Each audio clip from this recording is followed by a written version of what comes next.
शहर के गरबी इलाके में जोरदार धमाके की आवाज सुनाई गई है। शाहीन 3 मिसाइल जो कि इनकी बैलिस्टिक मिसाइल है उसका ट्रायल किया जा रहा था और वो गलती से इस लोकेशन पे जाकर गिर गई है। डेरा गाजी खान में जुम्मे के दिन जो एक बहुत बड़ा धमाका हुआ, जो धमाके की आवाज आई, तो बताया जाता है कि 25 किलोमीटर दूर तक पाकिस्तान में शाहीन 3 मिसाइल का प्रशिक्षण हुआ है, ट्रायल हुआ है और वो डेरा गाजी खान में जाकर गिरी है। न्यूक्लियर फैसिलिटी है वहां पर और उसके पास वो धमाका हुआ है। अभी तक ऑफिशियली तौर पे इस बात की कंफर्मेशन नहीं हो सकी कि ये धमाका एग्जैक्टली किस पॉइंट पे हुआ है और किस नौयत का ये धमाका था। ये जो साउंड थी या ये जो ब्लास्ट था उसकी आवाज तकरीबन 50 किलोमीटर दूर तक सुनाई दी गई, क्योंकि वहां पर एम्बुलेंस भागती हुई दिखाई दी है और कुछ ऐसी गाड़ियां जो कि आर्मी की गाड़ियां थी वो भागती हुई दिखाई दी है। कुछ पाकिस्तानी जर्नलिस्ट ने ये कहा कि ड्रोन से हमला हुआ है न्यूक्लियर एस्टैब्लिशमेंट के ऊपर। Everybody is silent about it. Nobody is talking about it.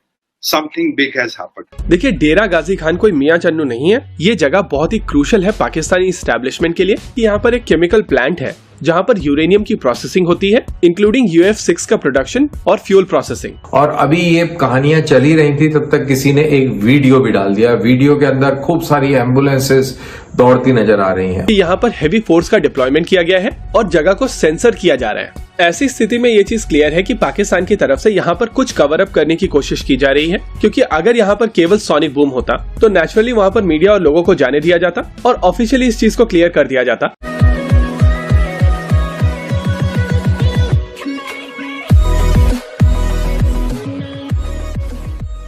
नमस्कार दोस्तों, पाकिस्तान में कोई मिसाइल का परीक्षण हो रहा था और फिर वहां पर हुआ क्या कि डेरा गाजी करके कोई एरिया था, वहां पर न्यूक्लियर फैसिलिटी चल रही है, वहां पर न्यूक्लियर काम चल रहा है, तो वहीं पर बम, वो जो मिसाइल था वहीं पर गिर गया। अब देखिए, कई सारी चीजें होती है। जैसे मान लीजिए इंडिया के अंदर कोई मिसाइल का परीक्षण होता है तो हम ये पूरा ध्यान रखते हैं, या फिर कहे कि बाय डिफॉल्ट हो ही जाता है कि हमें ये ध्यान रखना पड़ेगा कि ये जो मिसाइल है किसी सिविलियन एरिया में ना गिर जाए, या फिर कहे कि कोई ऐसी सेंसिटिव जगह जैसे कि न्यूक्लियर प्लांट हो गया वहां पर ना गिर जाए। लेकिन पाकिस्तान में ये चीज आम होती जा रही है। अब पिछले दिनों भी ईरान और पाकिस्तान की जो चीज हुई थी, जो लड़ाई हुई थी, मिसाइल से एक दूसरे पर दागे गए थे, उसमें भी पाकिस्तान ने मिसाइल तो दागी लेकिन अपने ही लोगों पर गिरा दी। मतलब अगर मान लीजिए कि दुनिया में अगर किसी कंट्री का नाम यहाँ पर लिखा जाएगा, मतलब लिखा जा चुका है कि भाई जिनको खुद पता नहीं होता कि वो करते क्या है, इतने स्टेट एक्टर्स और इतने नॉन स्टेट एक्टर्स यहाँ पर मौजूद है कि खुद नहीं पता कि भाई करे तो करे क्या, और उसमें नाम लिखा जाएगा पाकिस्तान का, जो लिखा जा चुका है और आने वाले दिनों में बड़े बड़े कारनामे होने वाले हैं।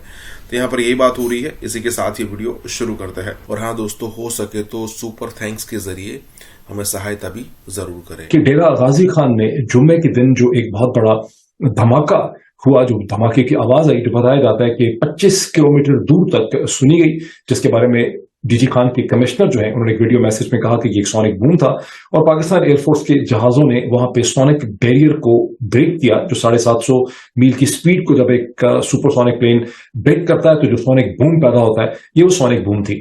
तो हम दुनिया भर में इसके हवाले से बहुत सी स्पेकुलेशन हुई। हिंदुस्तान के अखबार में बहुत स्पेकुलेशन हुई। हिंदुस्तान के अखबार को तो खैर मारें गोली, पाकिस्तान के अपने सोशल मीडिया में तरह तरह के सवाल यहाँ पे उठे और लोगों के ज़हनों में ये बहुत से ऐसे सवाल थे। मैं स्क्रीन शेयरिंग भी आपसे करता हूँ, लेकिन सवाल ये थे कि यहाँ पर शायद कोई दहशतगर्दी का हमला हुआ है, शायद एक मिस डायरेक्टेड मिसाइल जो है अपना ही उसने कहीं हिट कर दिया है, ड्रोन स्ट्राइक हुई है। और चूंकि बलोचिस्तान से डेरा गाजी खान पंजाब, सदर्न पंजाब का ये शहर, ये डिस्ट्रिक्ट, ये शहर जो है बहुत दूर नहीं है, इसलिए स्पेकुलेशन ये भी थी कि शायद यहाँ पर दहशतगर्दी का हमला हुआ है। उस पर जिस चीज ने जल्दी पे तेल डाला वो हिंदुस्तानी अखबार का यह दावा था कि डेरा गाजी खान पाकिस्तान की एक बहुत बड़ी न्यूक्लियर फैसिलिटी डेरा गाजी खान में है, जैसे आर्मी मैनेज करती है, और शायद उसके हवाले से कुछ हुआ।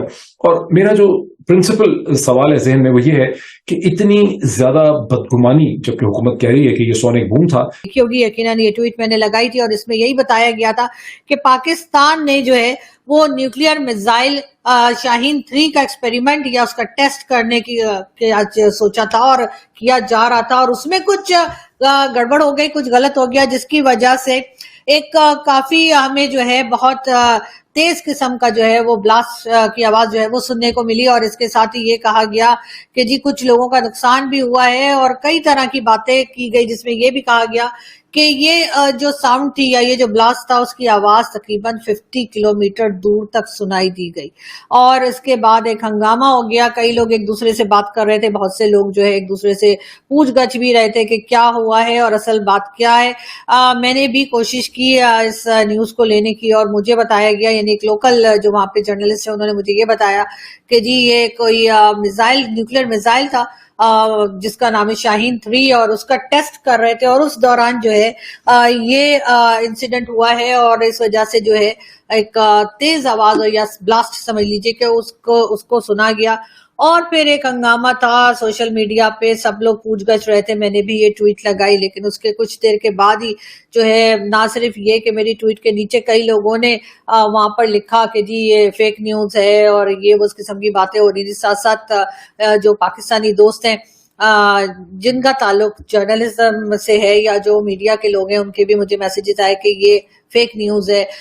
खैर मैंने वो ट्वीट डिलीट कर दी। वैसे मेरा ख्याल है मुझे ये ट्वीट डिलीट नहीं करनी चाहिए थी, लेकिन बहरहाल मैंने वो ट्वीट डिलीट कर दी सोच के कि ऐसा नहीं कि मेरी तरफ से कोई फेक न्यूज चली जाए, तो मैंने वो ट्वीट डिलीट कर दी। उसके बाद जी पता ये लगा, जब मैंने आपको दिखाई मैंने ये ट्वीट डिलीट कर दी, उसके बाद जी कहा ये गया कि जी ये असल में कोई एयरफोर्स जेट का कोई बैरियर है जो टूटा है, जिसकी वजह से साउंड हुई है। अब कई दूसरे लोगों से जब मेरी बात हुई, खैर ये ट्वीट भी मैंने लगा दी कि जी अब अगर नई खबर आई थी तो मैंने वो खबर भी अपने लोगों तक पहुंचाने की कोशिश की, लेकिन बताया ये गया बाद में कि जी इतनी आवाज नहीं होती। अगर कोई एयरफोर्स के जेट वगैरह के बैरियर इस तरह से टूटे तो इतनी तेज आवाज नहीं होती। और अब इस बात के लिए भी मेरा ख्याल है कि कोई एक्सपर्ट्स ही बता सकते हैं कि क्या हो सकता है। लेकिन साथ साथ हमने ये भी देखा कि कई एम्बुलेंसेस और उसके साथ साथ फायर ब्रिगेड की गाड़ियां जो हैं उनकी वीडियो या उनकी फुटेजेस जो है वो सोशल मीडिया पे चलना शुरू हो गई और एक के बाद एक हमने देखा कि वो गाड़ियां जा रही हैं, तो यकीनन कोई बड़ा हादसा हुआ है या हादसा होने की को छुपाया जा रहा है। क्या वजह है ये तो सभी जानते हैं। पाकिस्तान में कुछ भी हो जाए सबसे पहले उस चीज को हम छुपाने की कोशिश करते हैं, असल खबर को बाहर आने नहीं देते और यही कुछ इस वक्त भी हुआ। और लोगों ने ये भी कहा कि जी दरअसल हुआ ये है कि न्यूक्लियर एस्टैब्लिशमेंट जो है डेरा गाजी खान की, उसके ऊपर ड्रोन से अटैक किया गया है और ये आवाज उसकी है और इसमें जो है कुछ लोग जख्मी भी हुए हैं, कुछ की शायद जाने भी गई हैं। इस किस्म की बातें भी सोशल मीडिया पर चल रही थी। अब ये कहां तक ठीक है ये मैं अभी भी आपको नहीं कह सकती, लेकिन ये जरूर है कि क्योंकि मैंने जैसा कहा कि पाकिस्तान में हर खबर को छुपाया जाता है, हर खबर को बहुत ज्यादा कोशिश की जाती है कि बाहर ना निकले, तो इसी तरीके से इस न्यूज को भी दबाने की कोशिश की जा रही है। अभी तक जब मैं ये वीडियो बना रही हूँ पूरी तरह से न्यूज जो है अभी भी बाहर नहीं निकल पाई है, लेकिन आई होप कि 1-2 दिन में कुछ ना कुछ क्लियर हो जाएगा। पाकिस्तान में ये कोई पहली बार नहीं हुआ है। मिसाइल्स के एक्सपेरिमेंट्स जो होते हैं वो अक्सर होता है कि जी फेल हो जाते हैं या कुछ गलत हो जाता है उसमें, लेकिन इसके अलावा इसके साथ साथ जो ड्रोन से अटैक की बात की जा रही है हमारे न्यूक्लियर उसके ऊपर इंस्टॉलेशन के ऊपर, वो भी जो है उसको भी आप रद्द नहीं कर सकते डेरा गाजी खान में।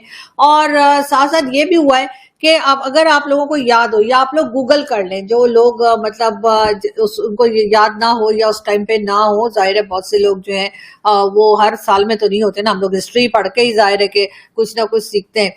तो मेरा ख्याल है if I am not wrong तो 1988 में ओजड़ी कैंप का वाकया हुआ था। जी हाँ, मैंने खुद भी ये देखें, मैंने गूगल से निकाला है और इसमें यही डिटेल्स हैं कि जी 1988 में और बल्कि 10 अप्रैल 1988 में ओजड़ी कैंप का वाकया हुआ था रावलपिंडी में। जी हाँ, और इसमें भी जो है यही बताया गया है कि जो ओजड़ी कैंप का जो मिलिट्री स्टोरेज थी उसके अंदर ब्लास्ट हुए थे और ये हमारे बम हमें पे फट गए थे और फिर एक हंगामा था और उसके बाद भी मेरे ख्याल है कि ना उस वक्त भी इस न्यूज को दबाने की कोशिश की गई होगी। तो ये कोई पहला वाकया नहीं है, पाकिस्तान में इस तरह के वाकयात होते रहते हैं।